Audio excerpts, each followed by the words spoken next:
On this episode, I spoke with Jonathan Snow about influencer marketing, social, and running his agency after being an orthodontist. There were a lot of golden nuggets of wisdom, especially around influencer marketing in this episode, where he dives into how to use TikTok Shop, how to use Instagram, and beyond. So let's dive right into the episode. I do want to start with kind of level setting, getting to know you a little bit, give some context before we dive into the deeper details of influencer marketing, things like that. So I'd love for you to walk us through first and foremost your transition from being an orthodontist to getting involved in digital marketing. It's not usually the story that we hear on the pod. So would love to dive into that story and kind of level set before we dive into anything else. Yeah, absolutely. I hope you have 30 minutes for the story here. So I was actually a dentist in the Air Force, and I was stationed in the middle of nowhere in Louisiana. And days would start early, they would end early. I was at home at 3 p.m. and had all this free time on my hands, and that's when I partnered up with my brother, who was building large organic social media pages on Instagram and Twitter, and we built an affiliate marketing platform that got large organic social pages like influencers, celebrities, professional athletes, publishers on the platform, and then we ran affiliate offers through our platform and onto those pages. So it was essentially an organic social media platform. Just kind of doing this on the side after work every day as a dentist, and then saw some quick traction. And then from there, we transitioned into actually becoming an e-commerce holding company. We had a massive affiliate network now through the influencers that was really easy to monetize and get reach with the certain niches we were looking for a variety of different e-commerce brands. So we bootstrapped many brands, scaled them to 7 or 8 figures in revenue within the first year. Obviously, from there, we started mastering paid media, email marketing, design and dev.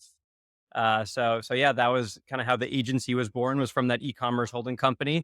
Then during those years, I actually worked 3 more years as a general dentist, and then actually went did another 3 year specialty program back in New York City, is where I became an orthodontist. And it's actually pretty ironic how I exited the field of orthodontics. Was that right when I graduated, I was actually under contract to buy an office in the Bronx in New York City, and COVID hit that week.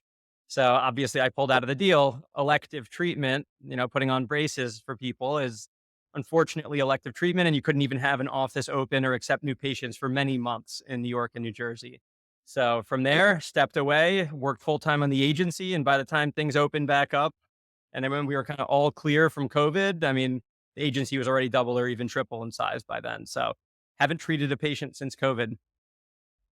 So from that initial period, what were the things that you were doing back then that are maybe different from what you focus on now?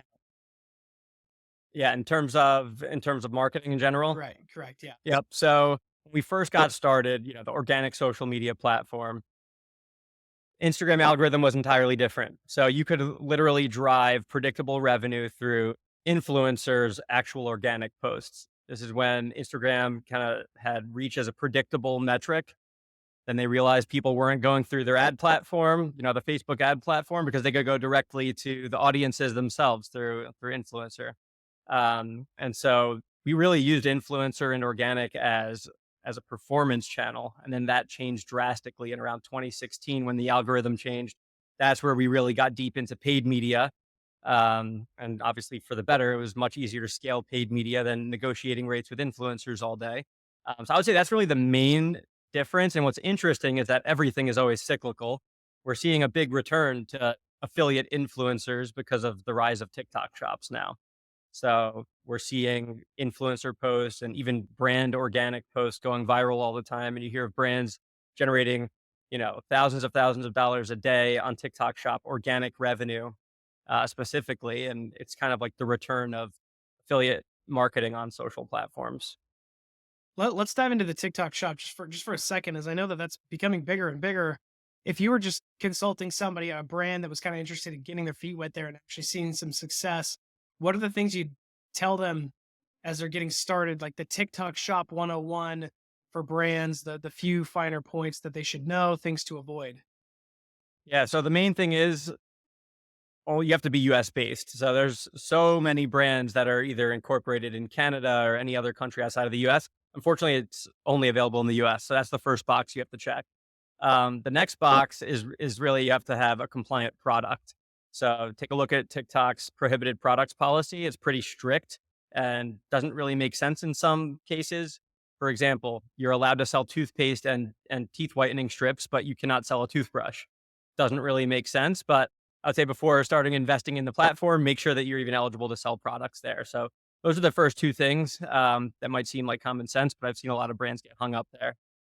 In terms of how this has really changed the game now is that I would start on if I was a brand, I would focus all of my organic effort on TikTok first. So, in order to really scale a TikTok shop, if you don't have organic creatives with the performance elements and you don't understand like the best practices on TikTok organic creative, you're really going to struggle. And but once you can get organic posts working and they start generating revenue, that's when the TikTok paid flywheel can really start. So once you have a post that's doing well, you amplify it through a Spark code, and now you have TikTok ads. You could really see success with much less risk on TikTok ads because you already know that it's working on organic. So I would say that's kind of where I would start. You really need to understand what brands are doing. So I would take a look at TikTok shops in general, the biggest brands in your category, and see what their organic pages are looking like, and take a look at what's going viral. You know, which posts have the most engagement and the most views, and you'll kind of understand where to get started. When you're thinking TikTok specifically, measuring the value between UGC or just kind of trying to make things happen yourself and not going through UGC up front, how do you think about where the most value lives in terms of strategy there? Like, what would you recommend that companies, what's the balance they should focus on, the split between UGC or brand content? And That's a great question. Uh, I'd actually say the most important thing is volume. It actually is not. I wouldn't focus on like I need all UGC or I need all image or I need all short form video. I would just say the most important thing is truly volume. 5 to 10 posts a day seems to be that magic area where you're getting predictable virality. Um, I've seen UGC work really well, short form, and don't forget you have to tag the product. You have a much higher chance of going viral when you tag a product that's tied to the TikTok shop. I see brands that have a TikTok shop set up, their influencers not tagging the product, and the brand is not even tagging the product on their organic pages. So that's the first thing you need to always focus on is tagging that product. But yeah, short form influencer content. What's really working well now are image carousels. So like kind of like listicle style. So 5 ways to improve gut health. And then each of those slides would be like, different things. And the last slide is usually your product. So you're creating engaging content that's really catered to like problem solution rather than here's my product, go buy it, right? It's like resonating with people if they deal with bloating. Top 5 foods you should consume to avoid bloating, right? So those are the formats that are really working well. if I were a company and I decided that UGC was where I felt like I could get the most volume, but I was I was kind of struggling just getting things started. I feel like this is probably a common question that you get or that companies have. Where do you start with gathering UGC? Like, how do you kickstart that reliably so that you can consistently get that content coming? Yep. So really there's a bunch of different tools at your disposal. So there's one is the TikTok affiliate platform. So that's where all of the TikTok influencers with, they need more than 5,000 followers to be eligible for commission. But essentially you can engage in collaborations with all of these TikTok registered influencers already and really just set it on a commission based structure. So you actually don't even need to pay a fixed fee. It's purely performance based. If you want to give, obviously you have to understand your unit economics, but if you want to give 20% commission on your products, that gives influencers high upside. That guarantees you a 5x return on your cost to acquire the customer. So that's kind of a win-win. But then we like using other platforms outside of TikTok as well, or just to hit a different level of scale. We like working with Insense, Insense. It's essentially an affiliate or an influencer marketing platform where you can actually niche down and find TikTok shop affiliate influencers there. And you put together your brief, over there, we like actually including a fixed fee in addition to upside with commission so that you get higher volume of applicants or influencers that are interested in working with. And really from there, it's casting a wide net initially. And when you see those influencers that start working well, then you go back to them and get them on essentially a retainer or a multi-post package, and you just have them to keep pumping out content for you, and then that's how you scale it. While we're still talking TikTok, this is slightly tangential, but want to get your take on this.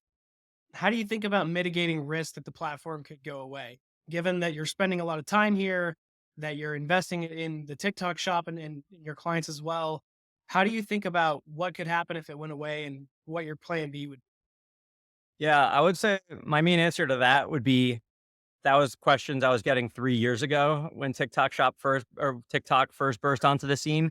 Like, "Oh, should we be here? It could get banned next year." And, like, here we are 3 years later, still highly unlikely it'll actually get banned, and if it does, maybe it'll take years, right, to actually have that get passed. So I would say, like, you really need to invest your time, and a saving grace should be that if, let's say, TikTok, we woke up tomorrow and it was banned, all the TikTok creatives that you've invested in, those work really well on Meta. So, and it works well on YouTube Shorts, works well on Instagram Reels, Facebook Reels. Some of the best Facebook ads that I see were actually TikTok creatives that we got from TikTok influencers.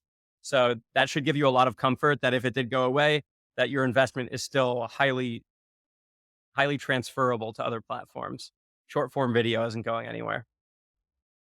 As I want to zoom out just a little bit from just TikTok and overall influencer marketing. When you're looking back even just 1 year ago, what were you doing in 2023 that you feel like is different now? Like, what difference does a year make in terms of your strategy for influencer marketing? Yeah, it's really, I think the main answer once again is TikTok. A year ago, we did not put any value into affiliate influencers because we would just value the UGC that we would take, and then we would repurpose that in the ad account and scale it that way. Just because, like I said before, influencers, they post, they have 100,000 followers. Maybe they have, I don't know, a few thousand views. Maybe sometimes they get 100,000 views. It's really hard to forecast on Instagram and Facebook. So I would say like the return to being able to forecast that through TikTok shops and like virality and the value of an organic post now coming back to the fold, that's really the main difference. A year ago, the zero affiliate component didn't care about the organic post that much. Now it's total 180. I'm sure as an agency, you'll have clients come to you that are either, they want to do this stuff, but they've never done it before, or they've already tried their hand at it and probably not done so well. And so they come to you. For those people that have tried it before, what are the big mistakes, pitfalls for influencer marketing specifically that you see companies making that they really shouldn't be? What would that laundry list be? Yeah, I would anytime, and that's a great question because this happens quite frequently. Like we hear all the time, influencer and UGC marketing does not work for us, right? Well, their main issue is that their creative brief was entirely off. It was not. You could take a look at the creative brief, and you'd understand that the talking points they're trying to drill down on would not convert in a performance sense. So it really comes down to market research, understanding the consumer pain points that the products are solving, ensuring that you're having the influencers talk about not the product, but the problem that the product solves. I always say people are very selfish, right? So, like, if you're scrolling through the Instagram feed and you see an ad for a gut health brand, you probably don't care about that brand. You never heard of them. You're just going to scroll right past it. But let's say you're one of the 50% of the people in the US that have bloating or fatigue and brain fog related to gut health issues. But and then you scrolled and you saw an ad about bloating or brain fog and fatigue, and you're like, oh, actually resonate with that. I'm going to stop and see what this is all about. By the time you got their attention, now they're in front of your ad. They understand that your brand solves that pain point, and now they're a click through and a conversion. So I would say that it really starts there. It's not that influencer marketing doesn't work; it's that it has to be done properly, and it all comes down to research, pain points, creative brief. Yeah, with the creative brief, can you walk through maybe an example of one that you've done recently or that you've seen where you're just like, "Yep, that nailed it. That's going to work." Like, what are the elements that you just make you very clear that something's going to work creatively? Yeah, it really comes down to, I would say, just understanding the pain points. So it goes to post purchase surveys is really where we like to do a lot of our analysis on why did people buy the product and having all the different use cases for why the product was being purchased. So you understand all right, 50% of our people are buying because of this issue, 25% are buying because of this other feature, and so on and so forth. Knowing that, having that intelligence, that zero party data, it's giving you a high chance of being able to hit home on that and find other people that resonate with that pain point. So in terms of a particular recent one, um, I mean, there's so many. I'm trying to think of an example where I can't give away the client, but we can stick to the gut health one. Um, it really does come down to the bloating, brain fog, and fatigue, and skin issues. So we had influencers film different hooks based on different pain points, so that we knew that if we do a lot of hook testing, and the core part of the video kind of was the same, but we had a ton of different hooks to test alongside it, that we would have a higher likelihood of success. So that we were hitting home on every one of those pain points, and it was going to be predictable. How do you feel about production value versus just like going pure authentic in the creative? I think that's a trend we're seeing now where you don't need your companies aren't feeling the need to make everything look so pristine anymore, but having it look just more raw and authentic seems to be working okay. Is that your experience as well, or do you think that there's still areas where you probably want higher production value? Yeah, that's we've been aligned with what you just said for years now. I would say when it comes down to like performance marketing and even organic social for the most part, really that raw, relatable content that looks native to the platform and not forced and rehearsed and overly produced. That's what sticks best. We also identified that CPMs are usually much lower when it's clearly not a commercial type ad. High production value still has a ton of weight. We have a studio ourselves. We do product photography, videography, really that high level production, but that's more so for the website. Obviously, you want high quality product photography and videography, like a founder story, or almost like, the story of the brand, how the brand was established. All that content is great and has use, but generally not in terms of performance marketing. So I know that you've started e-com stores as well. You've generated a lot in revenue. When you're zooming out beyond just influencer marketing and looking at all of the tactics you used and the strategies you've used to grow, what are some of the key strategies that stood out that really just made it super obvious and easier to grow revenue for your e-com stores? Yeah, the number one lever for us that has unlocked scale for many different brands is what we call performance PR marketing. So think of a publisher, an advertorial published on a publisher's website rather than the brand's website. So let's go back to the gut health angle, right? So we would publish an advertorial on the dailypost.co. We actually own that website. We built it specifically for the purpose of advertorial publications. And we publish a story. I was dealing with bloating, brain fog, and fatigue for 6 years until I discovered this one product. So it's almost taking you through a journey of what a customer, the exact use case for why a customer would purchase that product. We would then actually run whitelisted ads from the Daily Post Facebook and Instagram page, going right to that advertorial, which would then click through to the brand's website for the ultimate purchase. So that's the tactic that really has worked best for our brands that are in the CPG space, or they're functional products, right? They're usually solving a problem. So that's been, we have like our, one of our biggest clients that has scaled the most. I would say over 50% of their ad spend is leveraging performance PR rather than ads coming from the brand page. So that's been the number one tactic. I'm pretty surprised I still don't see it that widespread today. I know a bunch of big names in the space, big brands are doing it. There's just not a ton of press behind it. It's still kind of a best kept secret, I would say. But I have some videos on that people could look up if they want to learn more about performance PR marketing. Awesome. Well, last question here before we let you go. All around your tooling. So you run this agency, you're doing influencer marketing, social, other things as well. What are the couple of marketing tools that if they went away, you'd be like super sad and it would actually be super inconvenient for you if those tools disappeared? Yeah, I would say if Shopify went away, then I would be extremely sad. But that's an obvious one. I would say, honestly, our analytics platform that we built this past year, it's something I'm really proud of. We use Source Medium for all of our data pipelines, but then we visualize it in Looker Studio. I would say if Looker Studio or Source Medium went away and kind of threw a wrench into all the analytics that we were building out, that would be extremely disappointing. I think it's a differentiator for us and for our clients that are using the dashboard, able to slice and dice the data in any which way possible. So I would say the Source Medium and Looker Studio, and then also third party CAPI solutions for Facebook ads have been a huge help for us, help restore the data feedback loop that kind of broke after iOS 14. So the two main ones I'll shout out there are Blotout and Popsicle. Those are the two solutions we've been using for clients to really make sure that all the server data was being sent back to Meta, TikTok, and the data was actually usable since it was our first party data. And a lot of brands out there don't understand that if you're just using the native Facebook Shopify conversion API, that a lot of that data you're sending back is not actually able to be used for optimizing your ads. So that's a nice call out.